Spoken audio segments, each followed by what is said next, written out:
Alien இருக்கா இல்லையா? Alien இல்லைன்னு சொல்லி நிறைய சயின்ஸ் சேனலில் ப்ரூவ் பண்ணிட்டாங்க விக்கி. அனுநாக்கி சீரீஸ் ஃப்ளாப்பு தான். ஆனால் February மாதம் 15ஆம் தேதி பிபிசியில் ஒரு செய்தி வருது. அந்த செய்தி என்ன சொல்லியிருக்குன்னா, search for extraterrestrial intelligence அப்படிங்கிற ஒரு ப்ராஜெக்ட்னு வச்சுக்கோங்களேன். SEIT அப்படின்னு சொல்லுவாங்க. அதாவது நம்ம பூமியில் இல்லாமல் வேறு ஏதாவது கிரகத்தில் உயிரினங்கள் இருக்கிறதா என்பதை பார்ப்பதற்கான ஒரு தனியார் அமைப்பு அப்படின்னு கூட சொல்லலாம். அந்த அமைப்புக்கு உலகம் பூரா இருக்கிற மனிதர்கள் பணத்தை அனுப்புங்கள், எங்களுக்கு பணம் தேவைப்படுகிறது அப்படின்னு சொல்கிற ஒரு அறிவிப்பு. அவங்க மட்டும்தான் பணத்தை போட்டாங்களா? இந்தியாவிலேருந்து அமெரிக்கா வரை அங்கே டாலர் கணக்கு கோடிக்கணக்கான பணத்தை கொடுத்து வருகிறார்கள். வேற்று கிரகத்தில் உயிர்கள் இருக்கிறதா, கண்டுபிடித்ததெல்லாம் உண்மையா இல்லையா அப்படின்னு சொல்கிற அந்த ஒரு சர்ச்சிங்காக. ஸோ அறிவியல் சொல்கிறத பார்த்தா ஏலியன்ஸ் இல்லை, ஆனால் வேறொரு பக்கம் அதே அறிவியல் ஏலியன்ஸை தேடிட்டு இருக்கு. என்னடா இப்படி பண்ணுறீங்களேடா? அனுநாக்கி பாகம் 5. அன்பு தமிழஞ்சங்களுக்கு தமிழ் பொக்கிஷத்தின் வணக்கங்கள்.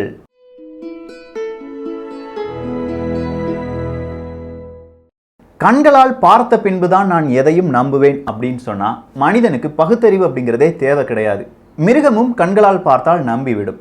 ஸோ பகுத்தறிவுனா என்ன? எதுக்கு நமக்கு இந்த 6வது அறிவு? நமக்கு இருக்கிற சில விதமான சிச்சுவேஷன்ஸ், நமக்கு கிடைச்சிருக்கிற வரலாற்று ஆய்வுகள், அடுத்ததாக நமக்கு சிந்திக்கும் திறன். மெயினாக நல்லா யோசிச்சு பாருங்கள், நம்முடைய சிந்திக்கும் திறன். இவைகளை பகுத்து ஆய்வு செய்து ஒரு பொருள் இருக்கிறதா இல்லையா, அதை எப்படி நம்ம கண்டுபிடிக்கலாம் என்பதை கண்டுபிடிப்பதற்கான ஒரு அறிவு தான் பகுத்தறிவு அப்படின்னு சொல்லுவாங்க. இந்த பகுத்தறிவு வழியாகத்தான் நாம் இந்த அனுநாக்கி சீரீஸை போய் பார்த்துட்டு இருக்கோம்.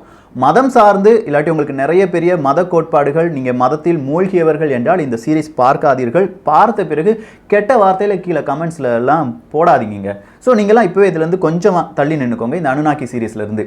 இப்போ நம்ம பார்க்க போகிறது எல்லாமே இந்த DNA, அதே மாதிரி ஆதாம் ஏவாள் கதைகள், ராமாயணம் மகாபாரதத்தில் சொல்லப்பட்ட ராட்சதர்கள், இவர்களை பற்றி எல்லாமே பார்க்க போகிறோம். ஏன்னா இது எல்லாமே நம்ம பார்க்குற இந்த அனுநாக்கி சீரீஸ் கூட ஒன்றோடு ஒன்று தொடர்புடையது தான்.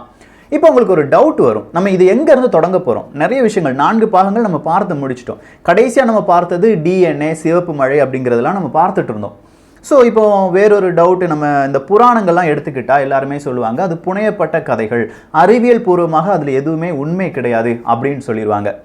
மனிதர்களை பொறுத்த வரைக்கும், இல்லாட்டி மனிதர்கள் இப்போது கண்டுபிடித்திருக்கும் அறிவியலை பொறுத்த வரைக்கும், நமக்கு ஒரு விஷயம் தெரியலன்னா அது நடக்காத ஒரு விஷயம். அதாவது இந்த உலகத்தில் அப்படி ஒன்று எக்ஸிஸ்டாகவே இருக்காது அப்படின்னு சொல்லி அறிவியல் என்ன செஞ்சிருவாங்க, அதை அப்படியே மூடி வச்சிருவாங்க.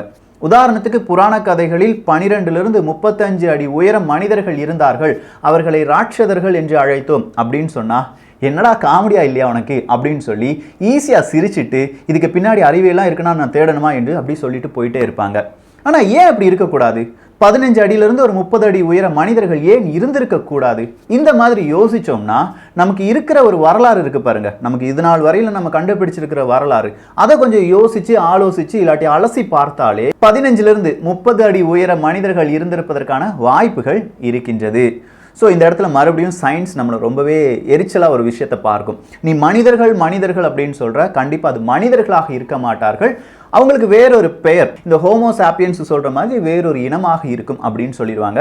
இப்போ நம்ம அந்த ஒரு இடத்துக்கே வரப்போகிறோம். டைனோசர்ஸ் இருந்தது, பெரிய பெரிய ராட்சத மிருகங்கள் தான் டைனோசர்ஸ் அப்படின்னு சொல்லுவோம். இப்போ இருக்கிற இந்த உலகத்தை எடுத்துக்கோங்களேன், இந்த உலகத்தில் மனிதர்கள் தான் அறிவு மிக்க உயிரினம், அப்படிதானே? ஏன்னா மனிதர்களுக்கு தான் கார் ஓட்ட தெரியும், கணினியை ஆப்ரேட் பண்ண தெரியும், எல்லாமே தெரியும். ஸோ இந்த உலகத்தில், இப்போது இருக்கும் இந்த உலகத்தில் மனிதர்கள் மிகப்பெரிய அறிவாளியாக இருந்தார்கள் என்றால் டைனோசர் காலத்தில் அங்கேயும் ஒரு அறிவாளியான ஒரு உயிரினம் இருந்திருக்க வேண்டும் தானே? கரெக்டு தானே? ஏன்னா 3 முறை இந்த பூமி அழிந்திருக்கிறது என்று அறிவியலாளர்களே சொல்கிறார்கள் பல்வேறு விதமான காலகட்டத்தில். அப்படின்னா ஒரு 6.5 கோடி வருடங்களுக்கு முன்பாக டைனோசர்கள் வாழ்ந்திருந்தன, அது முழுவதுமாக அழிந்து விட்டது, அதன் பிறகு கொஞ்சம் கொஞ்சமாக பூமி தன்னை உருவமைத்து கொண்டது அப்படின்னு சொல்லி நம்ம படிச்சிருக்கோம்.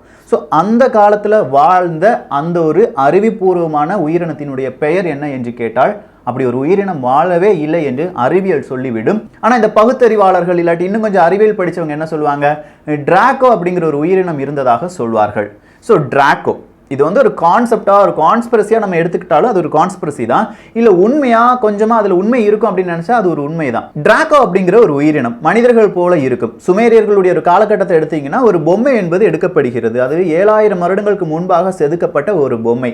பார்ப்பதற்கு அச்சு அசலாக ஒரு மனித உருவில் இருக்கும் டிராக்கோ மாதிரியே இருக்கு. டிராக்கோ எப்படி இருக்குன்னு அறிவியலாளர்கள் சொல்லியிருக்காங்களோ அதே மாதிரியே இருக்கு. ஸோ இந்த டிராக்கோவை தேடி போனா நம்ம டைனோசர் காலத்திலேயே மனித உருவில் ஏதோ ஒரு உயிரினம் வாழ்ந்திருக்க வேண்டும். அப்படியான ப்ரூஃப் கிடைத்ததா என்று கேட்டால் கிடைத்திருக்கிறது. அந்த ப்ரூஃபுக்காக நம்ம 1983க்கு செல்ல வேண்டும். 1983இல் துர்க்மேனியா இன்ஸ்டிடியூட் ஆஃப் ஜியாலஜியின் இயக்குனராக இருக்கும் ப்ரொஃபசர் அமானியோசோவ் அப்படிங்கிறவருக்கு ஒரு அழைப்பு வருகிறது. அந்த அழைப்புல ரஷ்யா கிட்ட இந்த துர்க்மேனியால ஒரு இடத்துல ரொம்ப பெரிய அளவுல டைனோசரனுடைய கால் தடங்கள் இருப்பதாக சொல்கிறார்கள். சோ இந்த ப்ரொஃபசர் அமானியாசோவ் அப்படிங்கிறவருக்கு இதே மாதிரி அழைப்பு வருவது எப்போதுமே சாதாரணம் தான். ஒரு குழுவையும் கூப்பிட்டுட்டு போறாரு. இது எந்த இடத்துல இருந்து அழைப்பு வந்ததோ அந்த இடத்துக்கு போறாங்க அமானியாசோவ். அங்க போய் பார்க்கும்போது அவருக்கு ஒரு விசித்திரமான ஒரு அனுபவம் கிடைத்தது. டைனோசரனுடைய கால் தடங்கள் ஒரு 30-40 கால் தடங்களுக்கு மேல இருக்கிறது. 1000க்கும் மேற்பட்ட கால் தடங்கள் அந்த ஏரியால இருந்தே கண்டுபிடிக்கப்பட்டதாக சொல்கிறார்கள். சோ அந்த மாதிரியான கால் தடங்கள் கூடவே ஒரு மனிதனின் கால் தடமும் இருந்திருக்கிறது. மனிதர்களுடைய கால் தடம் எப்படி இருக்குமோ அதே மாதிரியான ஒரு கால் தடம். சரி, இந்த கால் தடத்தினுடைய வயது எவ்வளவாக இருக்கும் அப்படின்னு கேட்டா சுமார் 15 கோடி ஆண்டுகள் அப்படின்னு சொல்றாங்க. ஸோ விஞ்ஞானிகளுக்கு ரொம்ப பெரிய கன்ஃபியூஷன். என்னடா 15 கோடி ஆண்டுகளுக்கு முன்பாகவே மனிதன் வாழ்ந்து விட்டானா? இல்லையே, 30 லட்சம் வருஷத்துக்கு முன்னாடி தானே மனிதர்கள் வாழ்ந்திருப்பார்கள் வந்திருப்பார்கள் அப்படின்னு சொல்லி விஞ்ஞானம் சொல்கிறது.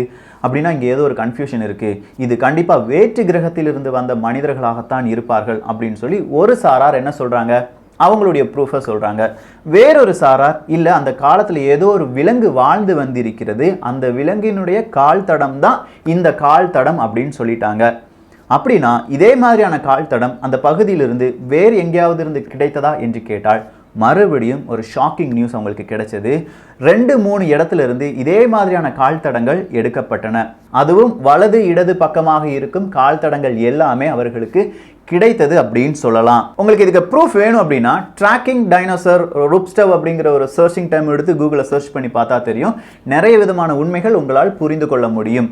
ஸோ இதெல்லாமே நமக்கு ஒரு கன்க்ளூஷனை தருது. ரொம்ப வருடங்களுக்கு முன்பாக, அதாவது இந்த விஞ்ஞானம் சொல்வதற்கு முன்பாகவே மனிதர்கள் வாழ்ந்தார்கள் அப்படிங்கிற அந்த கன்க்ளூஷன் தான்.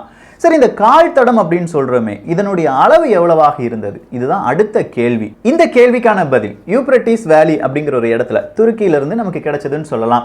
ஒரு கட்டிடத்தை அவங்க கிரியேட் பண்ணிட்டு இருக்காங்க. அதுக்காக தோண்டுதல் வேலை என்பது நடைபெற்று கொண்டிருக்கிறது. அப்படி தோண்டப்படும் போது ஒரு எலும்பு துண்டு அங்கிருந்து கிடைச்சிருக்கு. உடனே அந்த எலும்பு துண்டை ஜாய் டெய்லர் அப்படிங்கிறவருக்கு கூப்பிட்டு இன்ஃபார்ம் பண்றாங்க. இந்த மாதிரி ஒரு எலும்பு எங்களுக்கு கிடைச்சிருக்குப்பா, உனக்கு வேணுமா? நீ தான் பிளங்கோ ஃபாசில் மியூசியம் வச்சிருக்கே, உனக்கு எதுக்காச்சும் இது தேவைப்படுமா இருக்கும் அப்படின்னு சொல்றாங்க. ஜாய் டெய்லரும் வந்து அதை எடுத்துட்டு போறாரு. அதை எடுத்துட்டு போகும்போது தான் அவருக்கே தெரியுது அந்த எலும்பு நம்ம தொடைப்பகுதியான ஒரு எலும்பு. கிட்டத்தட்ட 120 சென்டிமீட்டர் அந்த தொடைப்பகுதியினுடைய எலும்பு மட்டும் தான் கிடைச்சிருக்கு. அது மட்டுமே இல்ல, இது ஒரு மனித எலும்பு துண்டு தான் அப்படின்னு சொல்லி கண்டுபிடிச்சிட்டாங்க. தொடை எலும்பு மட்டுமே 120 சென்டிமீட்டர் இருந்துச்சுன்னா அந்த மனிதனுடைய உயரம் கிட்டத்தட்ட 14 to 16 அடியாக இருக்கும். இப்போ இருக்கிற மனிதர்களுடைய உயரம் சராசரியாக 5.5 அடி அப்படின்னு சொல்லிடலாம். 16 அடினா 3 மனிதர்கள் நம்ம மேலே ஏறி நின்னாதான் அந்த காலத்துல வாழ்ந்த மனிதனை நம்மால் நேருக்கு நேரா நின்று பேச முடியும். இது ஒரு விசித்திரமான உண்மையாக இருந்தது. ஸோ மறுபடியும் இதே மாதிரியான எலும்பு துண்டுகள் எங்கேயாவது இருந்து கிடைக்கிறதா அப்படின்னு சொல்லி மறுபடியும் ஆராய்ச்சியாளர்கள் ஆராய்ச்சி செய்து கொண்டே இருக்கும்போது தான் தென்னாப்பிரிக்கால மப்ளூசி அப்படிங்கிற ஒரு இடத்துல ஒரு கால் பாதத்தின் அந்த ஒரு அச்சு கிடைக்கிறது. அந்த அச்சு, அந்த கால் பாதத்தினுடைய அந்த அளவு மட்டுமே 4 அடி. இந்த 4 அடி அச்சில கால் பாதத்தை பதிக்க வேண்டும் என்றால் அந்த மனிதனுடைய உயரம் கிட்டத்தட்ட ஒரு 25 அடியிலிருந்து 30 அடி உயரமாக இருக்க வேண்டும் அப்படின்னு சொல்லி அறிவியலாளர்கள் சொல்கிறார்கள். ஸோ அறிவியலாளர்களுக்கு ஒரு உண்மை புரிஞ்சிருச்சு. 12 அடி இல்லாட்டி 30 அடி வரை மனிதன் ஒரு உயிரினமாக வாழ்ந்து வந்திருக்கிறான் அப்படிங்கிற ஒரு கன்க்ளூஷன் தான். இப்போ நம்ம புராணத்துக்கு திரும்ப வேண்டியதாக இருக்கிறது. புராணம் அப்படின்னு சொல்லும்போது எல்லா புராணங்களையுமே நம்ம எடுத்துடலாம். இஸ்லாமாக இருக்கட்டும், கிறிஸ்தவமாக இருக்கட்டும், ஹிந்துக்களாக இருக்கட்டும். இதில் இஸ்லாம் எடுத்துக்கிட்டிங்கன்னா ஜின்கள் அப்படின்னு சொல்லுவாங்க. கிறிஸ்தவத்தை எடுத்துக்கிட்டிங்கன்னா ஹிப்ரு பைபிள், பழைய ஏற்பாடு. புதிய ஏற்பாடு தான் இப்போ இருக்கிற பைபிள். பழைய ஏற்பாடு தான் இந்த ஹிப்ரு பைபிள் அப்படின்னு சொல்லுவாங்க. அதுல முதல் புத்தகமான புக் ஆஃப் ஜெனசிஸ் என்கிற ஒரு புத்தகம் இருக்கிறது. அந்த புத்தகத்துல சாப்டர் 6 நீங்க எடுத்து பார்த்தீங்கன்னா நெஃபிலிம் அப்படிங்கிற ஒரு உயிரினத்தை பற்றி சொல்லியிருப்பார்கள். ஆனால் அது உயிரினம் கிடையாது, மனித வடிவில் இருந்த உயிரினம். அந்த உயிரினத்தினுடைய உயரம் எவ்வளவு அப்படின்னு கேட்டிங்கன்னா, அதாவது அந்த மனிதர்களுடைய உயரம் எவ்வளவு அப்படின்னு கேட்டிங்கன்னா, இதே மாதிரி நம்ம சொன்ன மாதிரி ஒரு 30 அடியிலிருந்து 15 அடியிலிருந்து ஒரு 30 அடி வரை இருக்கலாம். ஸோ நெஃபிலிம் அங்கே ஒரு புராண கதையில் இதே மாதிரி இருக்கு. ராமாயண மகாபாரதத்தெல்லாம் எடுத்து பார்த்தீங்கன்னா அங்கேயும் மனிதர்களை விட ராட்சதர்கள் இருந்தார்கள், ரொம்ப பெரிய உயரமாகவும் ஆஜானுபகமாக இருந்தார்கள் அப்படிங்கிற சில வார்த்தைகளை உங்களால் கவனிக்க முடிந்திருக்கும். ஸோ அந்த இடத்துலையும் சொல்லியிருக்காங்க. அப்படின்னா இந்த பூமியில யாரெல்லாமோ வாழ்ந்துட்டு இருந்திருக்காங்க, மனிதர்கள் மட்டுமே கிடையாது. இல்லாட்டி டார்வின் தியரி சொல்ற மாதிரியோ இப்ப இருக்கிற அறிவியல் சொல்ற மாதிரியோ இப்ப இருக்கிற மனிதர்கள் மட்டுமே வாழவில்லை. அப்படின்னா இந்த பூமி ஒரு அறிவியல் கூடமா, ஒரு லேப் டெஸ்டிங் ஏரியாவா வேற்று கிரகவாசிகளுக்கு? நான் சொல்றதுக்கான காரணம், நம்ம ஒரு லேப் டெஸ்ட் பண்ணுறோன்னு வச்சுக்கோங்க, ஒரு எலியை வளர்க்குறோம், அந்த எலிக்கு ஏதாவது நோய் இருக்கா அப்படிலாம் பார்க்குறதுக்காக ஒரு எலியை வளர்த்து கொண்டு இருக்கிறோம். அந்த எலியை பொறுத்த வரைக்கும் அது அதனுடைய உலகம், அது பிறந்து வளர்ந்த ஒரு உலகம். ஒரு ரூமில் இருக்கிற ஒரு லேபுன்னு வச்சுக்கோங்களேன், அந்த ரூம் தான் அதனுடைய உலகம். நாம் எப்படி இந்த பூமி நம்முடைய உலகமாக கன்சிடர் பண்ணிட்டு இருக்கோமோ அதே மாதிரி அந்த எலி இந்த ரூமை தான் கன்சிடர் பண்ணும். ஒரு கட்டத்துக்கு மேலே இந்த எலி நமக்கு தேவையில்லை அப்படின்னு சொல்லும்போது இந்த பூமியில், அதாவது இந்த ரூமில் இருக்கிற எலி எல்லாமே கொண்டுட்டு வேறொரு செட் ஆஃப் எலியை நம்ம எங்கே கொண்டு வருவோம்? இதே ரூமுக்கு கொண்டு வருவோம். அதே மாதிரி தான் 3 முறை இந்த பூமியை அழித்து விட்டு மேலே இருக்கிற யாரோ ஒரு நபர், அதாவது கடவுள், அந்த கடவுளெல்லாம் விட்டுருவோம், கடவுளுக்கு கீழே ஏலியன்ஸ்கள் இருக்காங்க, அந்த ஏலியன்ஸ் இந்த பூமியை ஒரு சோதனை கூடமாக பயன்படுத்துகிறதோ என்கிற மாதிரி சில விஞ்ஞானிகளுடைய கருத்து இருந்தது. அதை உறுதிப்படுத்தும் விதமாக மறுபடியும் இந்த புராணம் சார்ந்து சில கேள்விகளை நாம் கேட்க வேண்டும். உதாரணத்துக்கு இந்த நோவாவின் படகை எடுத்துக்கலாமே. நோவா படகினுடைய நீளம் 450 அடி, அதனுடைய உயரம் 45 அடி, அதனுடைய அகலம் 75 அடி. உலகில் இருக்கும் அனைத்து விலங்குகளுடைய பெயர் ஜோடிகளை இந்த படகுக்கு கொண்டு வா அப்படின்னு சொல்லி கடவுள் நோவாவுக்கு ஒரு அறிக்கையை கொடுக்கிறார். அவர் எல்லா விலங்கினையும் அங்கே கொண்டு வருகிறார். 40 பகல் 40 இரவு மழை பெய்யும் அப்படின்னு சொல்றாரு. அதே மாதிரி மழை பெய்கிறது. 220 நாட்களுக்கு பிறகு இந்த ஒரு படகு அடுத்ததா தரையை வந்து சேர்ந்தடைகிறது. ஸோ 220 நாட்கள் வெறும் 450 அடி நீளம் இருக்கும் கப்பலில் இத்தனை உயிரினங்களையும் ஏற்றி விட்டாரா நோவா? அப்படியே ஏற்றி இருந்தாலும் அந்த கப்பலுக்குள்ள 2 யானை, ஏன்னா ஒரு ஜோடி உயிரினம் தான் ஏற்ற சொல்லியிருந்தாரு. ஸோ 2 யானை இருக்குன்னு வச்சுக்கோங்க. அந்த 2 யானை 8 மாதமா அந்த கப்பலுக்குள்ளேயே இருந்திருக்கு. 220 நாட்களுக்கு பிறகுதானே வெளியில வந்தாங்க. அப்படி 220 நாட்கள்ல அந்த யானை மட்டுமே ஒன்றிருக்கும் உணவு எவ்வளவு அப்படின்னு கேட்டிங்கன்னா சுமார் 36,000 கிலோ செடி கொடிகள். ஸோ 36,000 கிலோ செடிகளை இந்த 450 அடி நீளமுள்ள கப்பலில் ஏற்ற முடியுமா, முடியாதா? இந்த கேள்வியை நம்ம கேட்க போனா புராணம் தப்பு அப்படின்னு சொல்லி யார் சொல்லிடுவா? அறிவியல் சொல்லிடுவாங்க. சரி, வேறொரு விஷயத்துக்கும் வரலாம். ஆதாம் ஏவாள் இவர்களை யார் படைத்தார்கள்?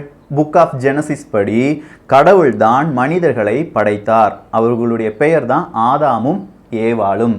ஹிந்து புராணத்தின் படி இல்லாட்டி ஹிந்து தத்துவத்தின் படி பிரம்மா அப்படிங்கிறவர் மனிதர்களை படைப்பதற்காகவே இருக்கிறார் அப்படிங்கிறது வேறொரு விஷயம். சரி, இந்த ஆதாம் ஏவாள் அப்படின்னு சொல்றோமே, அப்படின்னா இந்த அனுநாக்கின்னு சொல்றோமே, அனுநாக்கி இந்த பூமியில் வந்து மனிதர்களை படைத்தார்கள். அந்த மனிதனின் பெயர் என்ன தெரியுமா? ஆதாமு என்பதுதான். ஆதாம் ஏவாள், ஆதாமு, பிரம்மா, இதெல்லாம் ஏதோ ஒரு லிங்க் இருக்கிற மாதிரியே இல்லை. கடவுள் சொல்றார் நீ இந்த ஆப்பில் சாப்பிடக்கூடாது அப்படின்னு சொல்லி. அந்த ஆப்பில் சாப்பிட்டா நீ செத்து போயிடுவேன்னு கடவுள் சொல்றார். சாத்தான் சொல்றாங்க நீ இந்த ஆப்பில் சாப்பிட்டா உனக்கு வளர்ச்சி ரொம்ப பெரிய அளவில், நீ புத்தி கூர்மையான மனிதனாக மாறி விடுவாய் அப்படின்னு சொல்றாங்க. அந்த ஆப்பிள் எடுத்து சாப்பிட்டுடுறாங்க. கடவுள் சொன்ன மாதிரி அவங்க இறந்து போனார்களா? கிடையாது. சாத்தான் சொன்ன மாதிரி அவங்களுடைய வளர்ச்சி கூடுதலாக இருந்தது. ஸோ அவங்க எடுத்து சாப்பிட்டது ஆப்பிளா இல்லை வேற ஏதாவது டிஎன்ஏவா? இந்த பாம்பு சுற்றி அப்படியே வந்திருக்கும் பாருங்க, அதை பார்க்கறதுக்கு ஒரு டிஎன்ஏ ஸ்ட்ரக்சர் மாதிரியே இல்லையா? நாகர்கள் அப்படின்னு சொல்றோம் பாருங்க, அதுலேயும் குறிப்பாக இந்த நாக தெய்வத்தெல்லாம் ஹிந்துக்கள் ரொம்ப பெரிய அளவில் கும்பிட்டுட்டு வருவாங்க. அதில் அந்த கல்வெட்டுலாம் பார்த்தீங்கன்னா 2 நாகங்கள் ஒன்றோடு ஒன்று பிணைந்திருப்பதாக இருக்கும். எக்ஸாக்டாக பார்க்க போனால் டிஎன்ஏ ஸ்ட்ரக்சர் மாதிரியே இருக்கும். ஸோ ஏதோ ஒரு விஷயத்தை நம்முடைய முன்னோர்கள் நமக்கு எங்கேயோ சொல்கிறதுக்கு ட்ரை பண்ணியிருக்காங்களா? அது ஹிண்ட்டாக கொடுத்துருக்காங்களா? அந்த ஹிண்ட் வழியாக நம்ம என்ன படிச்சுட்டு இருக்கோம்? அது உண்மையிலேயே டிஎன்ஏ ஸ்டடியா இல்லை இதை விட வேறு ஏதாவது உலகத்தை நமக்கு காண்பிப்பதற்கான சின்ன சின்ன குறியீடுகளா? இன்னும் தேடி போவோம் அனுநாக்கி 6வது பாகத்தில். இந்த ஒரு பாகத்தை பற்றிய உங்களுடைய கருத்துக்கள் இங்கே வரவேற்கப்படுகின்றன. இது ரொம்ப இன்ட்ரெஸ்டிங்காக இருக்குல்ல. இது வந்து சயின்ஸ் படியாக பார்க்காதீங்க. இது ஒரு நான் சொன்னேன்ல முதலே ஒரு ஃபேண்டசி ஃபிலிம் தான். ஸோ உங்கள் நண்பர்கள் இதே மாதிரி ஃபேண்டசி ஃபிலிம் ரொம்ப இன்ட்ரெஸ்டிங்காக கேட்குற நிறைய பேர் இருப்பாங்க. அவங்களுக்கு இதை ஷேர் பண்ணுங்க. உங்களுடைய கருத்துக்கள் என்ன என்பதை மறக்காம கீழே ஒரு நிமிஷம் ஒதுக்கி பதிவு செஞ்சிருங்க. எல்லோரும் தமிழ் பொக்கிஷத்தில் இணைந்திருங்கள். தமிழ் பொக்கிஷம் சேனலை சப்ஸ்கிரைப் செய்யாத தோழர்கள் தோழிகள் தயவுசெய்து சப்ஸ்கிரைப் பண்ணிக்கோங்க. நல்லதை பகிர்ந்து நல்ல சமுதாயத்தை உருவாக்குவோம். நன்றி, வணக்கம்.